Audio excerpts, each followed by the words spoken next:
ಒಂದು ಸೌಜನ್ಯ ಅವರ ಪ್ರಕರಣ, ಧರ್ಮಸ್ಥಳದ ಪ್ರಕರಣ, ಇದೇ ವರ್ಷದಲ್ಲಿ ಇಂಥ ಹಲವು ಪ್ರಕರಣಗಳನ್ನು ನಾವು ನೋಡಿದ್ದೀವಿ. ಅಂದರೆ ಸೋಷಿಯಲ್ ಮೀಡಿಯಾ ಇವಾಗ ಬರೀ ಸೋಷಿಯಲ್ ಮೀಡಿಯಾ ಆಗಿಲ್ಲ, ಬಟ್ ನಾವು ಇಲ್ಲಿ ವೈರಲ್ ಆಗಿರೋ ವಿಷಯ ಬಗ್ಗೆ ಮಾತ್ರ ಮಾತಾಡ್ತಿದ್ವಿ.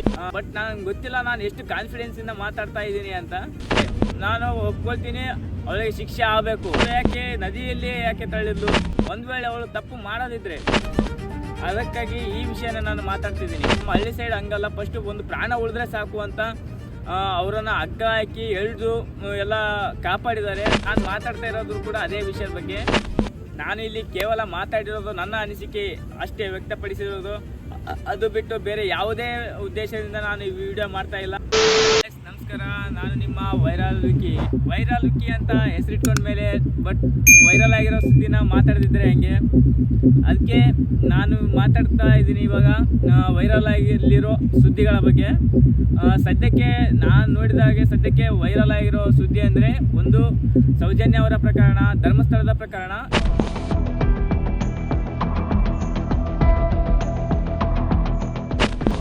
ಸೌಜನ್ಯಗೆ ನ್ಯಾಯ ಸಿಗಬೇಕು, ಅವನು ಯಾವನೇ ಮಾಡಿರಲಿ ಗಲ್ಲಿಗೇರಿಸಬೇಕು ಅಂತ. ಸೌಜನ್ಯ ನನ್ನ ಸಹೋದರಿ. ನಾನಿವತ್ತು ಸೌಜನ್ಯ ಮತ್ತು ಸೌಜನ್ಯರುಗಳ ಬಗ್ಗೆ ಮಾತಾಡ್ತಾ ಇದ್ದೀನಿ. Saujanya had gone missing the previous day. She was raped and murdered while she was on her way home. So we request you from bottom of our heart to please take action and help us get justice for Saujanya. ಇನ್ನೊಂದು ಒಬ್ಬ ಪತ್ನಿ ಗಂಡನನ್ನ selfie ತೆಗೆಯುವ photo shoot ನೆಪದಲ್ಲಿ ನದಿಗೆ ತಳ್ಳಿದು. ನದಿಗೆ ತಳ್ಳಿಬಿಟ್ಲ ಪತ್ನಿ ಅನ್ನೋ ಪ್ರಶ್ನೆ ಹುಟ್ಕೊಳ್ತಾ ಇದೆ. ಫೋಟೋ ತೆಗೆಯುವ ನೆಪದಲ್ಲಿ ಪತಿಯನ್ನೇ ನದಿಗೆ ತಳ್ಳಿದ್ಲ ಪತ್ನಿ ಇದೆ. ಸೇತುವೆ ಸುಂದರವಾಗಿದೆ, ಫೋಟೋ ತಗೊಳ್ಳೋಣ ಅಂತ ಹೇಳಿ ಗಂಡನ ಪ್ರಾಣವನ್ನೇ ತೆಗೆಯೋದಕ್ಕೆ ಹೊರಟಿದ್ಲಂತೆ ಹೆಂಡತಿ. ಈ ಫೋಟೋ ಕ್ಲಿಕ್ಕಿಸೋ ನೆಪದಲ್ಲಿ ಪತಿಯನ್ನ ಪತ್ನಿನೇ ನದಿಗೆ ತಳ್ಳಿದ್ಲ. ದಂಪತಿ ನಡುವೆ ಸೆಲ್ಫಿ ವಿಚಾರಕ್ಕೆ ಕಿರಿಕ್ ನಡೆದಿದೆ. ಫೋಟೋ ತೆಗೆಯುವಾಗ ಪತಿಯನ್ನ ನದಿಗೆ ತಳ್ಳಿದ್ದಾಳೆ ಪತ್ನಿ. ಈ ಕಣ್ಣಲ್ಲಿ ಇನ್ನೀ ಏನೇನು ನೋಡ್ಬೇಕೋ ಕಾಣೆ. ನಾನು ನೋಡಿರೋದು, ಯಾಕಂದ್ರೆ ನಾನು ಮಾತಾಡ್ತಾ ಇರೋದು ಕೂಡ ಅದೇ ವಿಷಯದ ಬಗ್ಗೆ. ಒಬ್ಳು ಹೆಂಡತಿ ಗಂಡನನ್ನ ಫೋಟೋ ಶೂಟ್ ನೆಪದಲ್ಲಿ ನದಿಗೆ ತಳ್ಳಿದೆ. ಯಾಕಂದ್ರೆ ನಾನು ಯಾಕೆ ಇದ್ರ ಬಗ್ಗೆ ಮಾತಾಡ್ತಾ ಇದ್ದೀನಿ ಅಂದರೆ, ಇದು ನಡೆದಿರೋದು ನಮ್ಮ ಸೈಡ್ ಉತ್ತರ ಕರ್ನಾಟಕದ ಭಾಗದ ಕಡೆ. ಅದಕ್ಕಾಗಿ ಈ ವಿಷಯನ ನಾನು ಮಾತಾಡ್ತಿದ್ದೀನಿ. ಇದರಲ್ಲಿ ನನಗೆ ತುಂಬ ಕೆಲವೊಂದು ಸಂದೇಹಗಳಿವೆ. ಯಾಕಪ್ಪ ಅಂದರೆ ಅಲ್ಲಿ ನೀವು ನೋಡ್ತಾ ಇರ್ಬೋದು, ಅಲ್ಲಿ ಹರಿಯುವ ವೇಗ, ನೀರಿನ ವೇಗ ಎಷ್ಟಿದೆಯಪ್ಪ ಅಂದರೆ, ಒಬ್ಬ ವ್ಯಕ್ತಿ ಕೆಳಗೆ ಬಿದ್ದಾಗ ಕೊಚ್ಕೊಂಡು ಪ್ರಾಣ ಹೋಗುವಷ್ಟು ಅದು ನದಿಯ ವೇಗ ಇಲ್ಲ ಅಂತ ಅನಿಸ್ತು ನಾನು ನೋಡಿದಾಗ. ಮತ್ತು ಒಬ್ಬ ವ್ಯಕ್ತಿ ತಾನು ಸಾಯುತ್ತಿರುವ ಸಂದರ್ಭದಲ್ಲಿ ಅವನು ನಾರ್ಮಲ್ ಆಗಿ ಹೇಳೋದೇನೋ ನನ್ನ ಕಾಪಾಡಿ ಅಂತ ಹೇಳ್ತಾರೆ ಯಾರೇ ಆದರೂ. ಬಟ್ ಆ ವ್ಯಕ್ತಿಯನ್ನು ನೋಡಿದಾಗ ಯಾಕೇನಾಯ್ತು ನನಗೆ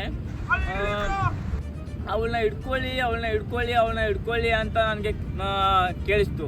ನನಗೂ ಅಷ್ಟೇ, ನೀವು ಎಷ್ಟು ನೋಡಿದ್ರೆ ವಿಡಿಯೋ ನಾನು ಅಷ್ಟೇ ನೋಡಿದ್ದೀನಿ. ಹಾಗೆ ನನ್ನಲ್ಲಿರುವ ಅನುಮಾನಗಳನ್ನು ನಾನು ಹೇಳ್ತಾ ಇದ್ದೀನಿ ಪಾಪ. ಯಾಕಂದರೆ ಅವಳೇ ತಳ್ಳಿದ್ದರೆ ಓಕೆ, ನಾನು ಒಪ್ಕೊಳ್ತೀನಿ, ಅವಳಿಗೆ ಶಿಕ್ಷೆ ಆಗಬೇಕು. ಬಟ್ ಅದು ಅಕಸ್ಮಾತ್ ಅವಳು ತಳ್ಳದೆ ಗಂಡನೇ ಬಿದ್ದು ಅವಳ ಮೇಲೆ ಆಪಾದನೆ ಮಾಡಿದರೆ ಅದನ್ನು ತುಂಬ ಇವಾಗ ವೈರಲ್ ಆಗಿ ಮಾಡಿದ್ದಾರೆ ವಿಡಿಯೋನ. ಅಲ್ಲಿ ಪ್ರಾಣ ರಕ್ಷಣೆ ಮಾಡಿದವ್ರದ್ದು ನಾನು ಅಭಿನಂದಿಸ್ತೀನಿ. ಯಾಕಪ್ಪ ಅಂದರೆ ಅಂಥ ಕೆಲಸ ಯಾರೂ ಸಡನ್ಲಿ ಮಾಡಲ್ಲ. ಅದೇ ನಮ್ಮ ಸಿಟಿ ಕಡೆ ಆಗಿದ್ದರೆ ಪೊಲೀಸನ್ನ ಕರೆಸು ಇದು ಕರೆಸು ಅಂತ ಎಲ್ಲ ನೂರಾರು ಕೇಸ್ ಮಾಡ್ತಾಯಿದ್ರು. ಬಟ್ ನಮ್ಮ ಹಳ್ಳಿ ಸೈಡ್ ಹಂಗಲ್ಲ, ಫಸ್ಟು ಒಂದು ಪ್ರಾಣ ಉಳಿದ್ರೆ ಸಾಕು ಅಂತ ಅವರನ್ನು ಹಗ್ಗ ಹಾಕಿ ಎಳೆದು ಎಲ್ಲ ಕಾಪಾಡಿದ್ದಾರೆ. ಅದಕ್ಕೆ ಧನ್ಯವಾದಗಳು. ಬಟ್ ಹಾಗೆ ನಾನು ಅಲ್ಲಿ ಅಬ್ಸರ್ವ್ ಮಾಡಿದ ಹಾಗೆ ಅಷ್ಟೊಂದು ನೀರಿನ ಅರಿವು ಇರಲಿಲ್ಲ, ಹಾಗೆ ಸಾಯ್ತಿರ್ಲಿಲ್ಲ ಅವರು. ಹಾಗೆ ಇನ್ನೊಂದು ಕಡೆ ನೋಡಿದರೆ ಅವಳು ಹೆಂಡತಿ ಅಕಸ್ಮಾತ್ ಅವಳನ್ನು ಕೊಲ್ಲೇಬೇಕಾಗಿದ್ರೆ ಅವಳು ಅಡಿಗೆಯಲ್ಲೇ ವಿಷ ಹಾಕಿ ಕೊಲ್ಬಹುದಿತ್ತು. ಇದೆ, ಇಲ್ಲೊಂದು ಸಮಸ್ಯೆ ಖಂಡಿತ ಇದೆ. ಅದನ್ನು ಬಿಟ್ಟು ಅವಳು ನದಿಯಲ್ಲಿ ಯಾಕೆ ತಳ್ಳಿದ್ಲು ಅನ್ನೋದು ಕೂಡ ಡೌಟ್ ಆಗುತ್ತೆ. ಅಕಸ್ಮಾತ್ ತಳ್ಳಿದ್ರು ಕೂಡ ಯಾರಾದರೂ ಅಲ್ಲೇ ನಿಂತ್ಕೊಳ್ತಾರ? ಅವಳು ಅಲ್ಲೇ ನಿಂತ್ಕೊಳ್ತಿದ್ರು, ಯಾರೆಲ್ಲರಿಗೂ ಫೋನ್ ಮಾಡಿ ಕೂಡ ಹೇಳ್ತಾ ಇದ್ಲು. ಹಾಗೆ ನೋಡಿದರೆ ಅವರು ನವ ದಂಪತಿಗಳು ಕೂಡ ಹೌದು. ಏನೋ ಗೊತ್ತಿಲ್ಲ, ಅವರ ಸಂಸಾರದ ವಿಷಯ ನಮ್ಗೆ ಯಾಕೆ. ಬಟ್ ನಾವು ಇಲ್ಲಿ ವೈರಲ್ ಆಗಿರೋ ವಿಷಯ ಬಗ್ಗೆ ಮಾತ್ರ ಮಾತಾಡ್ತಿದ್ದೀವಿ. ಅವರ ಸಂಸಾರದ ವಿಷಯ ಬಗ್ಗೆ ಮಾತಾಡ್ತಿಲ್ಲ. ಅಕಸ್ಮಾತ್ ಅವರು ಸಂಸಾರದ ವಿಷಯವಾಗಿದ್ದರೆ ಅವರ ಹಿರಿಯರನ್ನು ಕೂರಿಸಿ ಅವರು ಮಾತುಕತೆ ಮಾಡ್ಬೋದಿತ್ತು. ಒಬ್ಬ ವ್ಯಕ್ತಿ ಒಬ್ಬರನ್ನು ಕೊಲ್ಲುವ ಮಟ್ಟಿಗೆ ಹೋಗ್ತಾರಂದರೆ ಅದಕ್ಕೆ ಒಂದು ಪ್ರಬಲವಾದ ಕಾರಣವೇ ಇರುತ್ತೆ ಹೊರತು ಯಾವುದೋ ಸಿಲ್ಲಿ ಎಲ್ಲ ಮ್ಯಾಟ್ರಿಗೆಲ್ಲ ಯಾರೂ ಸಾಯಿಸಲ್ಲ. ಹಾಗೆ ಮೀಡಿಯಾದವರು ಕೂಡ ಪಾಪ ಅವಳು ಅದು ನಡೆದಿರೋದು ನಿಜಾನ ಸುಳ್ಳ ಅಂತ ಯಾವುದೇ ಪರೀಕ್ಷೆ ಮಾಡದೆ ಕೇವಲ ಅವಳ ಗಂಡ ಆರೋಪ ಮಾಡಿದ ಅನ್ನೋ ಮಾತ್ರಕ್ಕೆ ಇಡೀ ಎಲ್ಲ ನ್ಯೂಸ್ ಪ್ರಸಿದ್ಧ ಚಾನಲ್ಗಳಲ್ಲೆಲ್ಲ ಅಪ್ಲೋಡ್ ಮಾಡ್ತಾರೆ. ಹಾಗೆ ಅಪ್ಲೋಡ್ ಮಾಡುವಾಗ ಅವಳು ಹುಡುಗಿಯ ಫೇಸನ್ನು ಕೂಡ ಹಂಗೆ ತೋರಿಸ್ತಾರೆ. ಅಯ್ಯೋ ನಿಮ್ಮ ಲಜ್ಗೆಟ್ಟವ್ರು ಕಂಡ್ರಿ ನೀವೆಲ್ಲ ನಿಜವಾಗ. ಒಂದು ವೇಳೆ ಅವಳು ತಪ್ಪು ಮಾಡದಿದ್ರೆ ಹಾಗೆ ಅವಳು ಯಾಕೆ ಈ ಶಿಕ್ಷೆಯನ್ನು ಅದು ಸಮಾಜದ ಇವಾಗ ಅವಳ ನೋಡುವ ದೃಷ್ಟಿಯನ್ನೇ ಬದಲಾಯಿಸುತ್ತೆ. ಇವಳೊಬ್ಳು ಕೆಟ್ಟವಳು, ಇವಳೊಬ್ಳು ಕೊಲೆ ಮಾಡೋಕ್ಕೆ ಯತ್ನ ಪಟ್ಟವಳು ಅಂತಲೇ ಬಿಂಬಿಸುತ್ತೆ. ಇಂಥವರ ಮಧ್ಯೆ ಅವಳು ವಾಪಸ್ ಇವಾಗ ತಪ್ಪು ಮಾಡದೇ ಇದ್ದರೆ ಹೆಂಗೆ ಬದುಕೋದು? ಅಕಸ್ಮಾತ್ ಏನಾದರೂ ಅವಳು ಇದೇ ವಿಡಿಯೋನ ಸೋಷಿಯಲ್ ಮೀಡಿಯಾದಲ್ಲಿ ನೋಡಿ ಅವಳು ಮಾನಸಿಕ ಅಸ್ವಸ್ಥೆ ಬಟ್ ಅದಕ್ಕೆ ನೇರ ಹೊಣೆ ಸೋಷಿಯಲ್ ಮೀಡಿಯಾ ಆಗಿರುತ್ತೆ. ಅದಕ್ಕೆ ಸೋಷಿಯಲ್ ಮೀಡಿಯಾದಲ್ಲಿ ಹಾಕುವಕ್ಕಿಂತ ಮೊದಲು ಅದು ಸ್ಪಷ್ಟವಾಗಿದೆಯಾ ಅಂತ ನಿರ್ಧಾರ ಮಾಡಿದ ಮೇಲೆ ಹಾಕಬೇಕು. ಆಯ್ತು, ಆಮೇಲೆ ಮತ್ತು ಅಟ್ಲೀಸ್ಟ್ ಪ್ರೆಸ್ನವರು ಮೀಡಿಯಾದವರು ಅವಳ ಒಂದೇ ಒಂದು ಸಂದರ್ಶನ ಕೂಡ ಮಾಡಿರಲಿಲ್ಲ. ನಾನು ಈಗ ವಿಡಿಯೋ ಮಾಡೋವರೆಗೂ ಮಾಡಿರಲಿಲ್ಲ. ಅಕಸ್ಮಾತ್ ಅವಳು ಅವರನ್ನು ಒಪಿನಿಯನ್ ನೀನು ಮಾಡಿದೀಯಾ ಅಂತ ಕೇಳಿ ಅಪ್ಲೋಡ್ ಮಾಡಿಬಿಟ್ರೆ ಚೆನ್ನಾಗಿರ್ತಿತ್ತು ಅಂತ ನನ್ನ ಅನಿಸಿಕೆ. ಹಾಗೆ ಇನ್ನೊಂದು ಹೇಳ್ಬೇಕಂದ್ರೆ ಈ ವಿಡಿಯೋನ ಕೊಂಡಾಡಿದ್ದು ಮಾತ್ರ ಟ್ರೋಲರ್ಸ್ಗಳು. ಆಫ್ಟರ್ ಆಲ್ ವೈರಲ್ ಆಗಿದ್ದಕ್ಕೆ ಅವರು ಪೋಸ್ಟ್ ಮಾಡಿರೋದು. ಅದು ಯಾವ ಥರ ಎಲ್ಲ ಪೋಸ್ಟ್ ಮಾಡಿದ್ದಾರೆ ಅಂದರೆ ಇದೇ ವರ್ಷದಲ್ಲಿ ಇಂಥ ಹಲವು ಪ್ರಕರಣಗಳನ್ನು ನಾವು ನೋಡಿದ್ದೀವಿ, ಬರ್ತಾನೇ ಇದೆ, ಹೊರಗಡೆ ಬರ್ತಾನೇ ಇದೆ. ಪತ್ನಿ ಗಂಡನನ್ನು ಸಾಯಿಸಿದ್ದು, ಹಂಗೆ ಸಾಯಿಸಿದ್ರು ಹಿಂಗೆ ಸಾಯಿಸಿದ್ರು ಅಂತ ನಾವು ದಿನನಿತ್ಯ ಕೇಳ್ತಾನೇ ಇದ್ದೀವಿ. ಅದು ಒಂದು ಕಾರಣ ಅನಿಸುತ್ತೆ ನನಗೆ ಈ ವಿಡಿಯೋ ವೈರಲ್ ಆಗೋಕ್ಕೆ.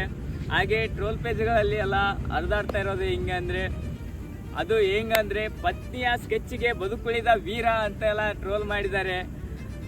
ಅದು ಜೋಕಿಗಾದರೆ ನಗಬಹುದು, ಬಟ್ ಅವರು ಒಂದು ಲೈಫ್ ಇರುತ್ತೆ, ಅವರು ಇನ್ನೂ ಬದುಕಿದ್ದಾರೆ. ಹಾಗೆ ಅವಳು ಹೆಂಡತಿ ಕೂಡ ಇದೇ ಸಮಾಜದಲ್ಲಿ ಇನ್ನೂ ಬಾಳಿ ಬದುಕಬೇಕಾಗಿರೋದು. ಅದಕ್ಕಾಗಿ ಯಾರೇ ಅಪ್ಲೋಡ್ ಮಾಡೋದಿದ್ರು ಕೆಲವೊಂದು ಸ್ವಲ್ಪ ಸಿಮಿಲರ್ ಆಗಿ ಯೋಚನೆ ಮಾಡಿ ಅಪ್ಲೋಡ್ ಮಾಡಿ. ಯಾಕಪ್ಪ ಅಂದರೆ ಇವಾಗ ಯಾವ ವಿಡಿಯೋ ಟ್ರೆಂಡಿಂಗ್ ಆಗುತ್ತೆ, ಯಾವ ವಿಡಿಯೋ ಫ್ಲಾಪ್ ಆಗುತ್ತೆ ಅಂತ ಹೇಳೋಕ್ಕಾಗಲ್ಲ. ಯಾರು ಕಡಲೆಪುರಿ ಮಾಡ್ತಾಯಿದ್ರೆ ಕಚಾ ಬದಾಮ್ ಗಜಾ ಬದಾಮ್ ಅಂತ ಹೇಳಿದ್ರೆ ಅವನು ಫೇಮಸ್ ಆಗ್ಬೋದ ಅಷ್ಟೇ. ಯಾಕೆ ಕನ್ನಡದಲ್ಲೂ ಕೂಡ ತುಂಬ ಜನ ಇದ್ದಾರೆ, ಬಟ್ ಅವರು ಹೆಸರು ಹೇಳೋದು ಬೇಡ.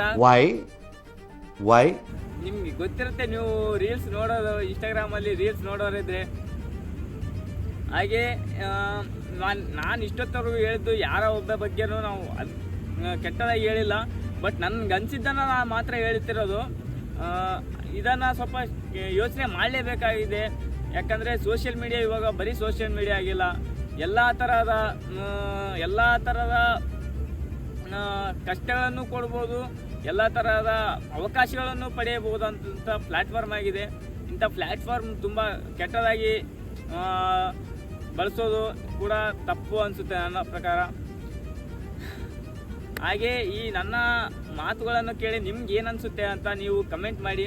ಹಾಗೆ ನಾನು ಮಾತಾಡೋದು ಯಾವುದಾದ್ರು ಸರಿ ಇದ್ದರೆ ಲೈಕ್ ಮಾಡಿ. ಹಾಗೆ ನಿಮ್ಗೆ ಏನು ಅನಿಸುತ್ತೆ ಅದನ್ನು ಒಟ್ಟು ಕಮೆಂಟ್ ಮಾಡಿ. ಹಾಗೆ ಸಬ್ಸ್ಕ್ರೈಬ್ ಮಾಡಿ. ಬಟ್ ನನಗೆ ಗೊತ್ತಿಲ್ಲ ನಾನು ಎಷ್ಟು ಕಾನ್ಫಿಡೆನ್ಸಿಂದ ಮಾತಾಡ್ತಾ ಇದ್ದೀನಿ ಅಂತ. ನಾನು ಇಲ್ಲಿ ಕೇವಲ ಮಾತಾಡಿರೋದು ನನ್ನ ಅನಿಸಿಕೆ ಅಷ್ಟೇ ವ್ಯಕ್ತಪಡಿಸಿರೋದು. ಅದು ಬಿಟ್ಟು ಬೇರೆ ಯಾವುದೇ ಉದ್ದೇಶದಿಂದ ನಾನು ಈ ವಿಡಿಯೋ ಮಾಡ್ತಾ ಇಲ್ಲ. ಇಷ್ಟನ್ನು ಹೇಳ್ತಾ ನಾನು ಈ ವಿಡಿಯೋನ ಮುಗಿಸ್ತಾ ಇದ್ದೀನಿ. ವಿಡಿಯೋ ಇಷ್ಟ ಆಗಿದರೆ ಅದೇ ಲೈಕ್ ಮಾಡಿ, ಶೇರ್ ಮಾಡಿ, ಸಬ್ಸ್ಕ್ರೈಬ್ ಮಾಡಿ. Thank you, bye.